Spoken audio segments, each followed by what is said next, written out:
दोस्तों इससे पहले जो वीडियो हमने करी उसमें आपने सर की 920 स्ट्रैटेजी सीखी। अगर आपने वो वीडियो नहीं देखी है तो आई बटन पे लिंक है, आप जाके देख सकते हो।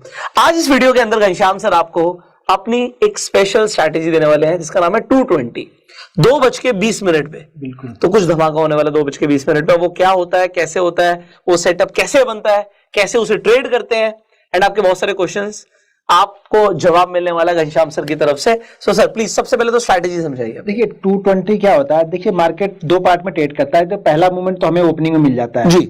ओपनिंग में मूवमेंट मिलने के बाद ज्यादातर आप देखेंगे तो मार्केट 10 साढ़े 10 बजे के बाद मार्केट धीरे धीरे साइडवेज होने लगता है जी। और ये 1-1:30 बजे तक साइडवेज चलता है जी। उसके बाद जो सेकंड फेज आता है वो 1:30 बजे के बाद आता है जी। 1:30 बजे से 2 बजे के बीच का ये फेज आता है। तो उसके बाद हम 220 को अप्लाई करते हैं, क्योंकि मैंने कई सारी चीजें देखी। 1 बजे भी मैंने अप्लाई करके देखा, 2 बजे भी करके देखा था उस समय। लेकिन जो 220 पे मूव आता है वो मूव थोड़ा सा क्लियर कट मूव होता है। वो एक बार फिर से जैसे ओपनिंग 920 का मूव होता है, अगर मिलता है तो आपको ट्रेंडिंग मूव मिलता है, उसी तरह से ये भी ये ट्रेंडिंग मूव। इसमें ज्यादा बड़ी आप ज्यादा बड़ा पॉइंट लेके नहीं चलते हैं। मैं इसमें 70 से लेकर के 150 पॉइंट के बीच का टारगेट में सोच के चलता हूं कि ये पॉइंट हमें आसानी से मिल जाते हैं। और यही चीजें जब एक्सपायरी के दिन मिलती है तो फिर धमाका हो जाता है, क्योंकि 70 से 100 पॉइंट एक्सपायरी के दिन का मतलब कि पैसा डबल आपका। तो 220 को अप्लाई करते हैं हम लोग। तो यहाँ पे देखिए 220 मैंने अप्लाई किया था, एक्सपायरी वाले दिन ही अप्लाई किया था, यानी कल परसों के सेशन में ही अप्लाई किया था हमने यहाँ पे। तो ये इसको ध्यान से देखिएगा, दो चीजें ध्यान रखना पड़ता है यहाँ पे। पहले तो अगर कोई रेंज बनी हुई है ना, जैसे ये रेंज बनी हुई ना, कंटिन्यू मार्केट यहाँ पे क्या कर रहा, होल्ड कर रहा था। एक्सपायरी के दिन में ये धीरे धीरे करके ऊपर जा रहा है। यहाँ पे इसने एक रेंज बना दी थी, इस रेंज को ऊपर करके गया। तो दो कंडीशन होती, या तो इस रेंज के ऊपर ये 220 बनता तो करते, या इस रेंज के आसपास नीचे की साइड में कहीं पे आके बनता तो हम करते। अगर ये इस रेंज के नीचे जाके करता और इस रेंज के बीच में करता, देखिए यहां से और यहां के बीच में बनता तो मैं नहीं करता है, कोई कैंडल बनता है। हाँ, यहां से यहां के बीच में बनता है, क्योंकि यहां पे ये सपोर्ट का काम करेगा, ये रेजिस्टेंस का काम कर रहा है। अभी हम क्या कर रहे हैं, रेजिस्टेंस से ऊपर है। तो यहाँ पे ये कैंडल जो है वो 220 की कैंडल है, एक्सपायरी वाले दिन की। ठीक है, एक्सपायरी वाले दिन में ये 220 हमने किया था और अपने टेलीग्राम में भी अपडेट किया हुआ था ये। तो यहाँ पे ये 220 की कैंडल यहाँ पे बनती है। तो यहाँ पे कुछ नहीं, सीधा सीधा इसी कैंडल का लो एसएल होता है। ज्यादा बड़ा ऐसा नहीं, कभी 35 पॉइंट का मिलता है, कभी 40 पॉइंट का मिलता है, कभी 50 पॉइंट का मिलता है, कभी कभी 20 पॉइंट का ही एसएल मिलता है। तो हम कैंडल का हाई ब्रेक होती है एंट्री कर लेंगे। बिल्कुल, जैसे आपको हाई दिख रहा है कि मान लीजिए अगर 42,122 है, तो जैसे ही ये 123 हो आपको ट्रेड ले लेना है। ओके, सोचना नहीं है कि ये 10 पॉइंट ऊपर चला जाए, 20 पॉइंट ऊपर चला जाए तब मैं लूंगा। और जैसे ही अगर इस कैंडल का लो मान लीजिए 42,120 है, तो जैसे ही ये 19 या 18 है आपको ट्रेड कट कर देना है। इमोशन नहीं रखना है यहाँ पे बस। ये बाइंग हमने क्या देख के करी है, सिर्फ ये कैंडल का मूव आता है। 220 के बाद कैंडल होती है ना, उसका मूव देता है। मैंने बहुत सारी 220 भी देखा, 2 बजे भी देखा, मैं बहुत सारी चीजें, मैं बोला ना मैं बैक टेस्ट करके। नहीं, हमने बाय क्यों किया, हमने सेल क्यों नहीं किया? सेल इसलिए नहीं किया क्योंकि हाई ब्रेक करा ना। अब इस कैंडल का अगर वो लो ब्रेक करता तो मैं पुट खरीदता ना, तो सेल करता मैं वहां। हाँ, तो दो कंडीशन, बस इस कैंडल का हाई ब्रेक करे तो बाइंग करना है, और इस कैंडल का लो ब्रेक करे तो हमें सेल करना है। राइट, तो बस उसी कैंडल को देख रहा हूं, बस उसी कैंडल को देख रहा हूं। इसकी एक्यूरेसी कितने % जा रही है सर आपकी? इसकी एक्यूरेसी आपको मिलेगी 70 से लेकर के 85% की। बहुत है, कंटिन्यू करेंगे इसको। अब दूसरी चीज, एक्यूरेसी का मतलब देखिए, एक्यूरेसी का मतलब ये भी होता है, अगर मान लीजिए कि ये हर दिन के लिए है, ये एक्सपायरी के लिए है? नहीं, ये एवरीडे के लिए, एवरीडे के लिए। बस कुछ कंडीशन है, वो कंडीशन को फुलफिल करेगा। वो कंडीशंस बताइए। हाँ, वो कंडीशन बता, पहले एक बताता हूँ। ये 70%, 85% इसका मैं वो बताता हूँ। देखिए क्या होगा ना, कि अगर मान लीजिए हमने एक ट्रेड लिया, ठीक है, उस ट्रेड का एसएल 20% है और इस ट्रेड ने 150% का रिटर्न दे दिया, मतलब 150 पॉइंट ऊपर गया। लेकिन इसके बाद के 6 ट्रेड अगर 20-20 पॉइंट के एसएल लेते हैं, तो आप क्या बोलेंगे, कितने % ये स्टडी चल रही है? इसका सक्सेस रेट क्या है? क्योंकि 6 एसएल होने के बाद में भी आपके कितने पॉइंट गए? अभी सिर्फ 120 पॉइंट गए ना। राइट। तो मेरा कहने का मतलब ये है, सक्सेस रेट का मतलब मेरे से ये है कि आपका जो एंट्री है और जो एसएल के बीच का डिफरेंस है ना, वो बहुत कम यहाँ पे होता है, जबकि मूवमेंट आपको बहुत अच्छा मिलता है। राइट। और यहाँ पे मैं तभी निकलता हूं जब ये पिछली कैंडल का लो, यानी कोई ग्रीन कैंडल बनी है, इस ग्रीन कैंडल का लो ब्रेक करेगा तब। इस रेड कैंडल पे मैं नहीं निकलूंगा इसमें। ओके, क्योंकि हमारे पास टाइम कम है। अब ये थोड़ी देर क्या होगा, मार्केट ट्रेंड दे देगा। ये हमेशा मार्केट करता है। मार्केट की कंडीशन 2 बजे के बाद एक ट्रेंडिंग मूव से मार्केट में आएगा। तो यहाँ पे मैं क्या करूंगा, इसको कॉल बाइंग करूंगा। यहाँ पे जो भी कॉल होगी एट द, एक चीज ध्यान रखना, हमेशा एट द मनी ही लेना, क्योंकि हमारे पास टाइम नहीं है यहाँ पे। तो बहुत सारे लोग गलती यहाँ पे क्या करेंगे, 41,400 चल रहा तो यहाँ पे ले लेंगे 41,700 का, तो ये मूवमेंट नहीं मिलेगा। 41,600 का ये मूवमेंट नहीं मिलेगा, आपको 41,400 वाला ही लेना है, एट द मनी ही लेना है। या इन द मनी ले लो। हाँ, इन द मनी, वही 400 वाला इन द मनी हो गया। 450 चल रहा तो 400 वाला ले लो आप, 500 वाला भी मतलब 450 वाला ले लो, अगर 400 के पास चला तो 400 वाला ही आप लो। हमेशा एट द मनी ले लो या इन द मनी ले लो बस, लेकिन आउट द मनी बिल्कुल मत लो, क्योंकि हमारे पास टाइम नहीं है। ये 15-20 मिनट भी अगर रुक गया वहीं पे ना तो थोड़ा सा प्रीमियम डाउन आता है, लेकिन ये ट्रेंडिंग होता है, ज्यादातर ये ट्रेंडिंग ही आपको मिलेगा, एवरीडे आपको ट्रेंडिंग ही मिलेगा वहां से। और एसएल लेगा तो 20 से 30 पॉइंट से ज्यादा का एसएल नहीं लेगा यहाँ पे।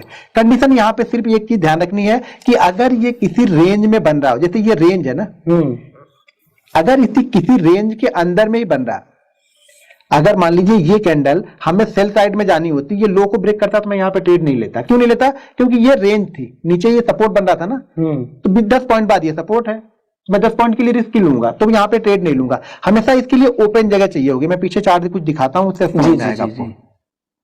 इसके मल्टीपल एग्जांपल्स ले लेते हैं। जी, अब यहाँ पे हम वापस यहाँ पे 220 देखते हैं, ठीक है। ये 2.15 और ये 2 भी इसकी कैंडल है, ये वाली, ये 2 भी इसकी कैंडल है हमारी, ठीक। हाय, मेरा नाम साहिल है, मैं 30 साल का हूँ, ठीक है। इस कैंडल का जो हाई है वो लगा है यहाँ पे 41,907 का। ये 2.25 पे क्लोज हो गई हमारी। नहीं, ये है सर, ये कैंडल, हाँ मैं वही कह रहा हूँ। हाँ, ये कैंडल 2.20 की है, तो ये एंट्री वाली कैंडल है, ये कैंडल है। इस कैंडल का हाई है 912 का, ठीक है। और इस कैंडल का जो लो लगा है वो लगा है 844 का जी। यानी हाई लो का डिफरेंस देखेंगे आप यहाँ पे तो कितने पॉइंट का है, 16 पॉइंट इधर और 12 पॉइंट इधर, यानी कितना 28 पॉइंट का यहाँ पे एसएल बनेगा। जिस साइड में भी जाए 28 पॉइंट का एसएल बनेगा। तो यहाँ पे ये ब्रेक कहाँ पे कर रहा है, नीचे की साइड, हाँ नीचे की साइड किया, हाई नहीं ब्रेक किया, हाई से ब्रेक नहीं किया, लो ब्रेक किया। अब लो ब्रेक करने के बाद देखिए कैसे ये ट्रेंडिंग आ रहा है। सर अगर बाई चांस ये इसका हाई और ज्यादा ऊपर होता और लो भी होता तो फिर बंदा तो कंफ्यूज हो जाता कि वो किस साइड जा रही है। एग्जाम्पल इसी कैंडल की थोड़ी सी शैडो या विक बहुत बड़ी होती है नेक्स्ट कैंडल की, हाँ जिसमें एंट्री होनी थी, हाँ, कि वो हाई की तरफ गया पहले और फिर एकदम से लो की तरफ आ गया। अब क्या करूं? नहीं, हाई की तरफ गया तो क्या हो गया, हमारा मेन मकसद क्या था, एंट्री करना। हमारी एंट्री कहाँ हो गई, हाई पे हो गई। अब नीचे आया तो हमारा एसएल होगा, एसएल होगा, सीधी बात, इसमें कुछ दिमाग में वो रखना नहीं है।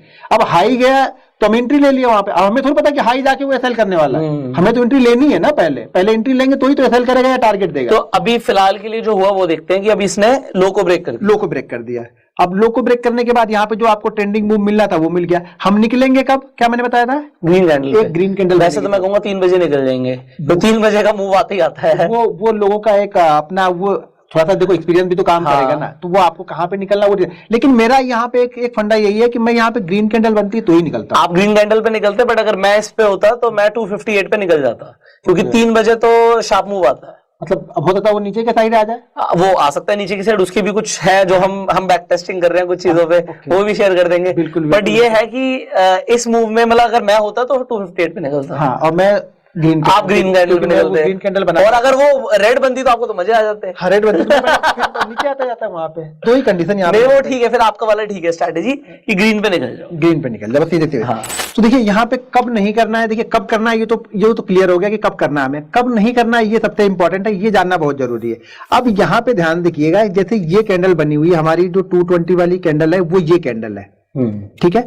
अगर ये कैंडल देखिए यहाँ पे ये एक रेंज बनी हुई है, ठीक है, ये एक रेंज बनी हुई है, तो इसको 220 को मैं इस कैंडल पे नहीं करके इस कैंडल पे करने वाला हूं, क्योंकि ये जो 4-5 कैंडलों का जो सपोर्ट है ना, इसको ये ब्रेक कर देगा तब मैं करूंगा। अब इसी को ऊपर जाते वक्त मैं यहाँ पे नहीं इसको बाइंग कर रहा हूं, क्योंकि ये ऑलरेडी डे हाई पे चल रहा है, तो मैं यहाँ पे इसको अप्लाई नहीं करने वाला हूं, इसके ऊपर या इसके ऊपर मैं इसको अप्लाई नहीं करने वाला हूं।